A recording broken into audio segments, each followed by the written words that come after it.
आपने आज तक बहुत सारी सब्जियां खाई होंगी, लेकिन एक बार ये सब्जी खा के देखिए, इसका स्वाद ही अलग है।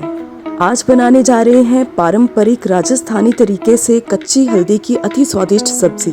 कच्ची हल्दी गुणों का खजाना है, ये तो हम सभी जानते ही हैं। तो सर्दियों के सीजन में आप भी इसे बनाकर जरूर से खाएं।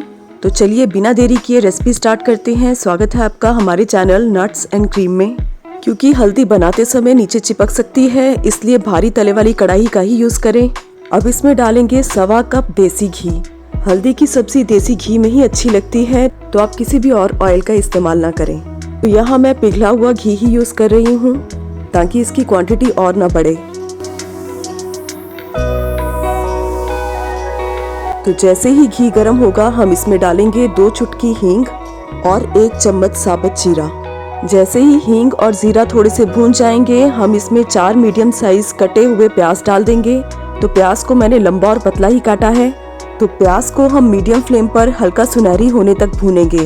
हल्दी की सब्जी बनाने का जो परंपरागत तरीका है, उसमें जितनी हल्दी की क्वांटिटी रहती है, उसी के अनुसार उसमें देसी घी डाला जाता है। तो जैसे हमने 500 ग्राम हल्दी यूज की है, तो इस हिसाब से 500 ग्राम ही घी डलेगा। आज के टाइम में हर कोई घी ऑयल से परहेज करता है, इसलिए मैंने आधी क्वांटिटी में इसे यूज किया है। तो 500 ग्राम हल्दी के लिए मैंने 250 ग्राम घी का इस्तेमाल किया है। तो जब तक प्याज हल्के सुनहरी हो रहे हैं, तब तक हम हल्दी छीलने का तरीका देख लेते हैं। तो हल्दी की सब्जी बनाने के लिए आधा किलो कच्ची हल्दी ली है। तो हल्दी छीलने के लिए इस तरह का चाकू लेंगे। इस तरह हल्का हल्का इसे छील लेते हैं, जिस तरह की हम अदरक को छीलते हैं।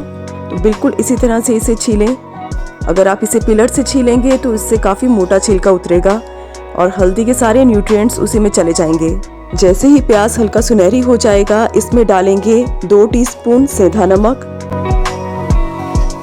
और ½ टीस्पून काला नमक। इस स्टेज पर नमक डालने से ब्लड प्रेशर कंट्रोल में रहेगा। तो नमक डाल के इसे अच्छे से मिक्स कर लेते हैं। तो नमक को अच्छे से मिक्स करने के बाद अब इसमें डालेंगे कच्ची हल्दी। तो सारी 500 ग्राम हल्दी को छीलकर धोकर मैंने कद्दूकस कर लिया था। याद रखें, प्याज भूनते समय हमने गैस की फ्लेम को मीडियम पर रखा था, लेकिन हल्दी डालने के बाद क्योंकि हल्दी बहुत जल्दी नीचे चिपकती है, तो हम गैस की फ्लेम को लो टू मीडियम के बीच में ही रखेंगे। वैसे तो नॉर्मली इसे धीमी आंच पर ही पकाया जाता है, लेकिन ये हैवी बॉटम की कढ़ाई है और वैसे भी सर्दी का टाइम चल रहा है, लेकिन इस शर्त पर कि हमें इसे लगातार चलाते हुए भूनना है, इसलिए मैंने फ्लेम को लो टू मीडियम के बीच में रखा है। हल्दी को लो टू मीडियम फ्लेम पर लगातार भूनते हुए 15 मिनट हो चुके हैं। अब इसमें डालेंगे 3 बड़े चम्मच अदरक। तो ये ग्राइंड किया हुआ अदरक है। तो मैंने 4 इंच अदरक को अच्छे से ग्राइंड कर लिया था। आप कद्दूकस किया हुआ अदरक भी ले सकते हैं। तो अदरक डाल के इसे अच्छे से मिक्स कर लेते हैं और अदरक डालने के बाद हम हल्दी के साथ अदरक को 15 मिनट के लिए और भूनेंगे। तो हल्दी डालने के बाद पहले 15 मिनट प्याज के साथ इसे भुना था और बाद में हमने इसमें अदरक डाल के 15 मिनट और इसकी भुनाई की है। तो टोटल हल्दी को भूनते हुए आधा घंटा हो गया है। तो इसके चारों तरफ इस तरह से इसने घी छोड़ दिया है। तो इस स्टेज पे हम डालेंगे लहसुन और हरी मिर्च। तो यहाँ 3 बड़े चम्मच लहसुन को मैंने ग्राइंडिंग जार में बारीक पीस लिया था। इसके साथ ही 5 हरी मिर्च, जिसको कि ग्राइंडिंग जार में मैंने बारीक पीस लिया था, उसे भी डाल देंगे। आप चाहें तो इन्हें इकट्ठे पीस के भी डाल सकते हैं। तो लहसुन का कच्चापन दूर करने के लिए इसकी हल्दी के साथ हम 10-15 मिनट फिर से भुनाई करेंगे। तो लहसुन को भूनते हुए भी 15 मिनट हो चुके हैं। तो देखिए, हल्दी ने वापस से घी रिलीज कर दिया है।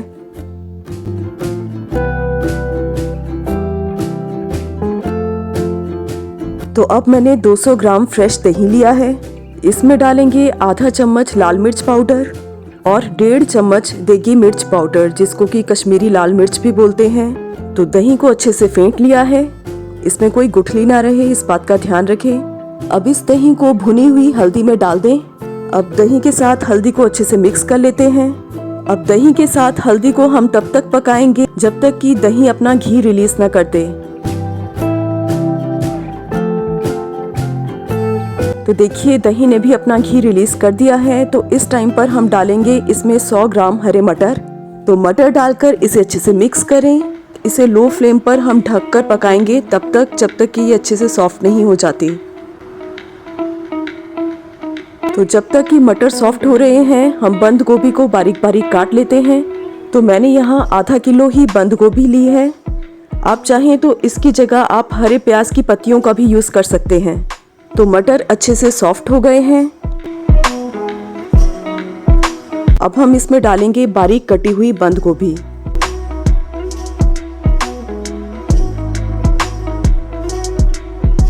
तो बंद गोभी को भी अच्छे से मिक्स करने के बाद इसे लो फ्लेम पर हम ढककर पकाएंगे तब तक जब तक कि ये अच्छे से सॉफ्ट नहीं हो जाती।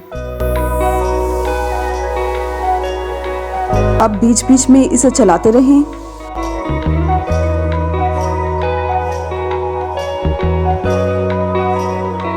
फाइनली बंद गोभी भी अच्छे से सॉफ्ट हो चुकी है। तो देखिए घी वापस से रिलीज हो चुका है। तो सब्जी अच्छे से तैयार है। अब इसमें डालेंगे 100 ग्राम किशमिश, 100 ग्राम काजू जिसको कि छोटे टुकड़ों में काट लिया है। इसके साथ ही डालेंगे 1 चम्मच धनिया पाउडर, 2 बड़े चम्मच नारियल का बूरा, आधा चम्मच काली मिर्च पाउडर, आधा चम्मच इलायची पाउडर। इन सब चीज़ों को अच्छे से मिक्स कर लेते हैं और इसे 4-5 मिनट के लिए हम ढककर पकाएंगे ताकि सारे मसाले अच्छे से मिक्स हो जाएं। इस टाइम पर आप आधा चम्मच दालचीनी पाउडर भी डाल सकते हैं।